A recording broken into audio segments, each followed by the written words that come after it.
ule deputy wangu wa zamani nilitengenezea yeye barabara ikafika kwake. Si ndio? Kwani barabara ya kwenda kwa Rigathi nani ametengeneza? Si mimi ndio nimetengeneza? Alafu so unajua hata saa zingine ukiona saa zingine namwambia ule mwingine, ule mtu ya kwenda huko, ule mtu ya Seikuru ya 40 years, si alikuwa naibu ya rais ya Mheshimiwa Kibaki?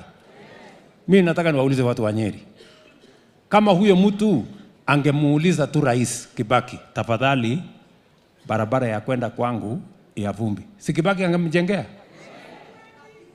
Kwani Kibaki alikuwa mtu mbaya? Si alikuwa mtu mungwana? Lakini unajua akili ni shida. Problem kubwa. Sasa nyinyi watu wa Nyeri, mimi nataka niwaulize. Mimi nilikuwa waziri wa kilimo wa Mheshimiwa Kibaki. Si ndio?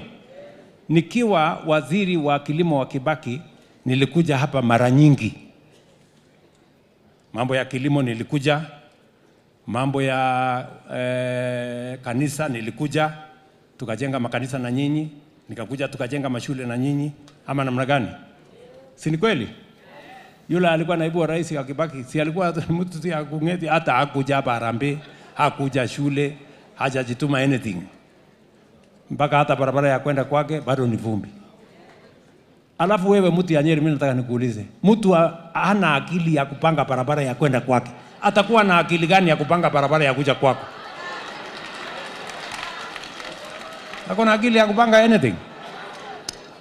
So let us not waste our time.